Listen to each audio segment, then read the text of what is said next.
देखी होगी, जिनमें आप अंतरिक्ष में घूमते हुए सितारों को देखते हैं। लेकिन क्या होगा अगर हम आपको बताएं कि अब तक असली अंतरिक्ष को आपने देखा ही नहीं है? स्पेस वीडियोस और मूवीज या साइंस डॉक्यूमेंट्रीज में आप देखते हो कि आपको स्पेस में हर जगह स्टार्स ही स्टार्स दिखाई दे रहे होते हैं। इनमें चारों तरफ यूनिवर्स में अलग अलग नजारे देखकर काफी अच्छा लगता है। लेकिन दोस्तों, असल में स्पेस ऐसा दिखता ही नहीं।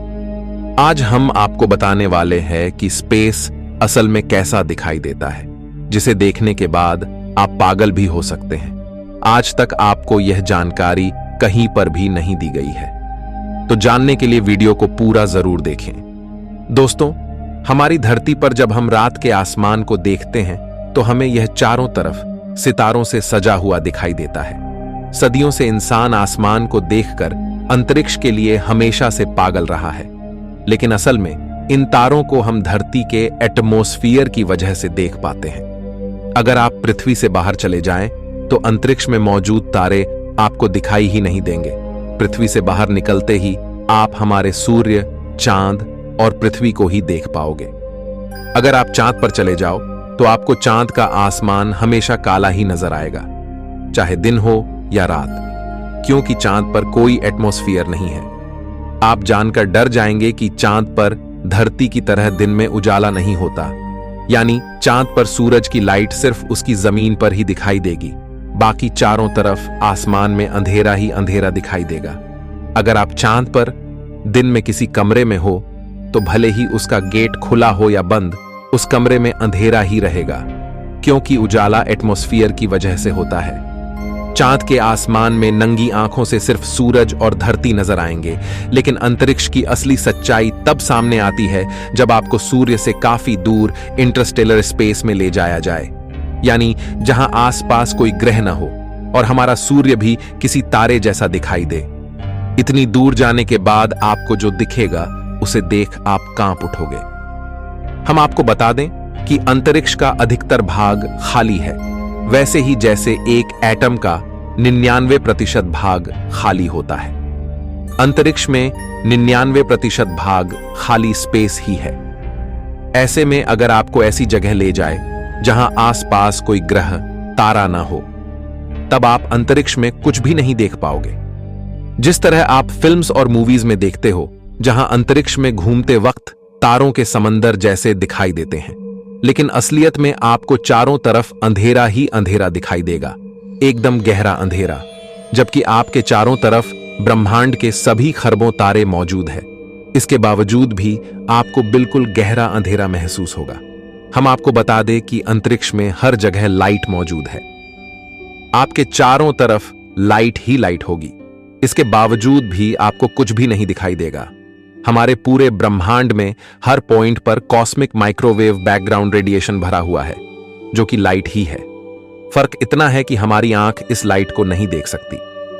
हमारे चारों तरफ तारों से लबालब भरा ब्रह्मांड मौजूद होगा और रेडिएशन यानी लाइट हमारे अंदर से गुजर रही होगी। इसके बावजूद भी ऐसी जगह हमें भयंकर अंधेरा महसूस होगा। ऐसी स्थिति में आपको यह लगेगा जैसे ब्रह्मांड में किसी भी चीज का अस्तित्व ही नहीं है, बल्कि अगर कुछ मौजूद है तो वो हो आप। अपने चारों तरफ आपको सिर्फ अंधेरा ही दिखेगा। आपको लगेगा जैसे ब्रह्मांड में सिर्फ आप ही हो और कोई नहीं। यह अकेलापन आपको काफी डरा देगा, वहीं आपके डर को और बढ़ा देगा। ब्रह्मांड में मौजूद सन्नाटा, आप एक गहरे अंधेरे और गहरी शांति में मौजूद होंगे। अंतरिक्ष में कोई एटमॉस्फेयर नहीं होने की वजह से आपको न कुछ दिखाई देगा, न ही कुछ सुनाई देगा।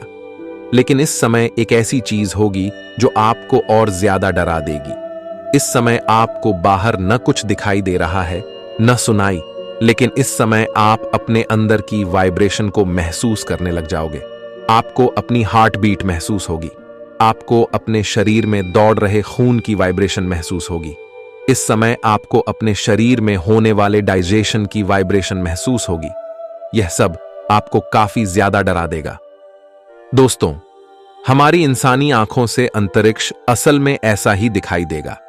ऐसे में हम ये कह सकते हैं कि अलग अलग प्लैनेट्स यूनिवर्स की आंखें हैं, जिनकी मदद से हम यूनिवर्स को देख पाते हैं। क्योंकि जैसे ही आप किसी ऐसे प्लेनेट पर जाते हैं जिसमें एक एटमॉस्फेयर हो, तब आपको वहां से इस यूनिवर्स में मौजूद अरबों सितारों के दर्शन हो जाते हैं। इसलिए अलग अलग प्लैनेट्स यूनिवर्स की ऐसी अलग अलग आंखें हैं जिनकी मदद से हमारी आंखें इस यूनिवर्स को देख सकती है, क्योंकि हर प्लैनेट का एटमॉस्फेयर अलग होने से वह ब्रह्मांड से आने वाली लाइट को फिल्टर करता है और सितारों को आसमान में सजा देता है। लेकिन दोस्तों, क्या होगा अगर हम हर टाइप की लाइट को देख पाएं, यानी गामा रे, रेडियो और इंफ्रारेड और बाकी स्पेक्ट्रम को? तब हम यूनिवर्स में क्या देख पाएंगे? मान लीजिए हम माइक्रोवेव स्पेक्ट्रम को देख पाएं, तो हम आपको बता दें, प्रकाश का यह भाग यूनिवर्स में सबसे ज्यादा मात्रा में है और हर जगह भरा हुआ है।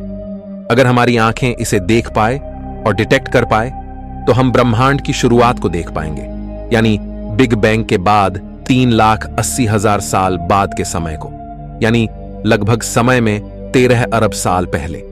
ऐसे में हम एक ऐसे ब्रह्मांड को देख पाएंगे जो काफी हॉट और डेंस स्टेट में था। यह ब्रह्मांड का वो समय था जब ब्रह्मांड में गैलेक्सीज, तारे और ग्रह पैदा ही नहीं हुए थे। अगर हम रेडियो, इंफ्रारेड लाइट को देख पाएं, तब भी हमें कुछ दिखाई नहीं देगा, क्योंकि इस लाइट की अबंडेंस इतनी न होने की वजह से काफी कम चांसेस होंगे कि हम इसे देख पाएं। लेकिन फ्रेंड्स, क्या होगा कि अगर हम ब्लैक होल के अंदर चले जाएं, तब हम यूनिवर्स को कैसा देख पाएंगे? मान लीजिए हम एक ब्लैक होल के अंदर चले गए और हम सही सलामत उसमें मौजूद है, तो